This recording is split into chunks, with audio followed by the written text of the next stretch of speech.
There's a lot of talk at the moment about AI and automation, especially in the sales process. And there's not a day that goes by where somebody doesn't say that they have replaced their team of 50 SDRs with an AI agent.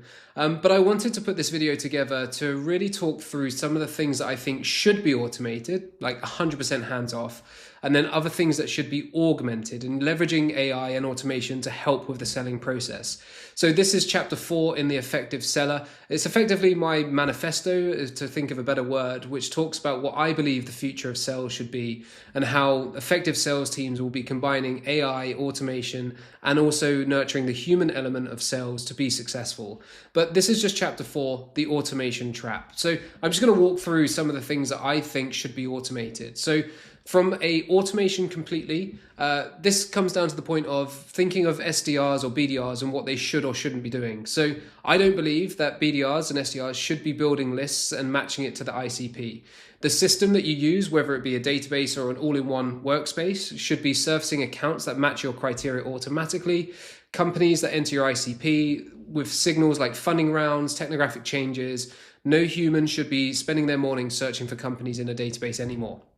And then with the advent of MCPs and Claude Chat and Claude Code, you can do this very, very quickly. So contact discovery and verification, so finding email addresses, verifying those email addresses, they should all happen at a click of a button, not by somebody going through and manually searching for that information. Data enrichment, so pulling in things like tech stack, headcount, funding history, open roles, organizational structure, and other content that gives you context, that should all be created automatically for you. Now, it does need to be set up. Somebody has to go through that process to tell the systems what is important. But once it's done, it can run without that human involvement, of course, if you want to edit it and tweak it. Then we've got signal detection and alerts. So those buy-in signals across your target accounts, the prospects that you're speaking to, the deals that you have open in your pipeline, that should all be surfaced automatically. Account prioritization and scoring. So ranking those accounts on signal strength, ICP, engagement history, so reps know where to focus first each morning. You as an SDR should be getting a list of prospects and accounts to work. And when a signal event happens, that means that you need to change your focus and priority for that day and start and focus on that account where you've tracked some signals. And then you've got sequence logistics, things like CRM logging, activity tracking, all of this can be automated. If you're using Gong, Chorus, Sybil, whatever the call recording tools, they should all be piping through to your CRM with a summary of the notes and the action items, as well as the email follow-up as well. I recorded a video just last week about using Granola for that and how to automate that process for the follow-up. Lead routing and meeting scheduling, again, this should not be manual in 2026, using Chili Piper and Default for the larger organizations, or Cow, Calendly, SavvyCal, any of those tools should be able to handle the lead routing. Obviously, it gets more complex when you've got 50, 100 SDRs, but still, the technology exists and should be utilized, and a lot of companies aren't. And last of all, competitive intelligence monitoring. So you've got battle cards likely in your system, in your playbook. These should be updated on an ongoing basis as well, because there are things that are happening and changing all around the market, which, you as a human shouldn't be having to keep an eye on all of them, but you can have your systems and your technology updating these for you and surfacing them to you at the right time. Okay, so those are things that should be fully automated. So what should be augmented? And by this, I mean, where does the AI or technology do the work first and then pass it off to a human? So keeping that human in the loop. I think we're going to hear a lot more about human in the loop. So draft messaging. So AI can produce a pretty reasonable starting point. And I've changed my mind on this recently. Since Opus 4.6, the emails that it produces are pretty decent if you give it the right context. There's still some final tweaking. I don't think that the AI can do past the pub test yet, which is, would you say this message if you were speaking out loud to somebody in a pub after a second pint? I like to think about what my prospects are thinking and feeling and what they'd be telling me if we're having a beer.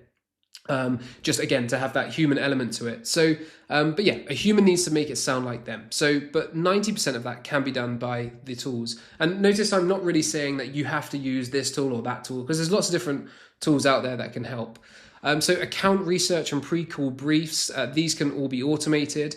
Of course, you'd want to like double check and just click into a couple of the links and the things just to make sure that they are correct. But AI can compile a pretty decent overview and summaries of recent news, map the org chart for you, as well as pull in that competitive intelligence that we spoke about before. But you as the human still need to decide what matters for that specific conversation, which 3 questions to ask, which thread to pull on. If they've made mass layoffs, then you need to be sensitive to that on the call. If they've raised a round of funding, then of course you can mention that as well. Then we've got ICP and Persona development. So the large language models can help teams develop that richer, more nuanced understanding of ideal clients and personas.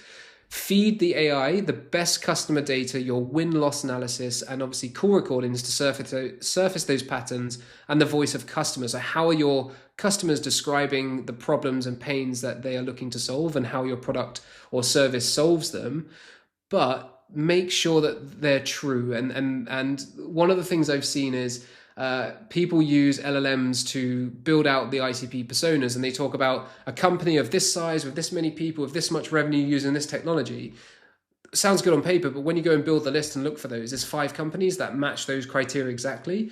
And then also they can still hallucinate a little bit. You can do a much better job by adding in the context of your win-loss analysis of your previous calls and giving it examples to start with, rather than just saying, find me my ICP. Call transcriptions and summaries. So these conversation intelligence tools can transcribe, summarize, and extract the action items. Takes a whole load of things off your plate. But I don't like to automatically create follow-up emails based on the conversation that I had, because sometimes I need to send a link, sometimes I need to check something before I go back to them. So I don't want an email to go out automatically, but I do love having a draft email ready for me to go in and make that last 10% and then send it off. Then you've got later in the sales process, so less of the SDRs now, but proposal and deck generation. AI can build that first draft of a proposal on the discovery notes and deal context, but the framing, the narrative, the emphasis, the examples that you didn't think of sharing, or they said something that you want to add in, which goes beyond your standard template or framework, it needs the human hand, because the proposal isn't a document, it's a story that you're building and effectively selling them the transformation or the outcome that they can achieve. And then last of all, pipeline reporting and interpretation. So data aggregates automatically, patterns are found automatically. AI is much better at finding patterns than we are as human. We have a lot of biases. I think there's an argument to say that AI has biases as well, but it's much less biased than we are. But a human needs to interpret it. You could look at, I've seen this before, where the numbers didn't look great for one particular rep. They were way below the average and what everybody else in their team had done. This was a BDR. So in a spreadsheet, it looked like that BDR was poor performing and might need to be put on a PIP. They're on holiday for 2 weeks that month. That was the difference. It wasn't that they were bad. It wasn't that they needed to go on a PIP. It was the context, and the human understanding was that they weren't in the office, whereas the spreadsheet didn't say that. It's black and white, 0s and 1s or 10s. So those are the things that should be fully automated. Those are things that are augmented, but there are also things that, in my opinion, shouldn't be automated.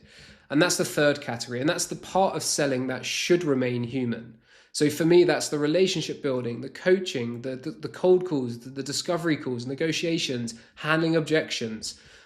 These are where trust is built, rapport is built. They're important, and I don't think they should be fully automated. And I don't think we're ready for it to be automated just yet. I've been having a conversation with quite a large organization that has a huge amount of inbound. And there is an argument that maybe AI can be used for inbound because the person is raising their hand. But I think you have to be really careful with how you deploy AI within the sales process, specifically inbound. And of course, it depends on the audience that you're selling to as well. Like how aware are they of AI versus not? There's a great example of the tradies in Australia. So like roofers, electricians, plumbers, for example. They oftentimes can't answer their phone because they're literally on a roof or up a ladder. So there's AI receptionists which are taking and screening the calls for them, gathering the information to provide a quote, and then following up with the people that are calling in. Now, that's a great use case of AI. As somebody who's got a leaking roof, I don't really care if I'm speaking to an AI as long as I can book somebody in to come and fix my roof or my plumbing. So in those use cases, AI is fine. But in the B2B world, if we're thinking of procurement software, HR software, marketing software, any software that you're selling to other organizations, I don't think we're quite ready for full AI. So that's just a quick overview. Like I said, chapter 4, it's quite a detailed manifesto that I put together. If you want to read it, I'll drop the link in the comments. I'm going to be speaking more about this idea of the effective seller and how to marry up the automation, augmentation, and the personal human side of things as well. Quite proud of this, and looking forward to creating more content about it. All right, any questions? Let me know. Ciao.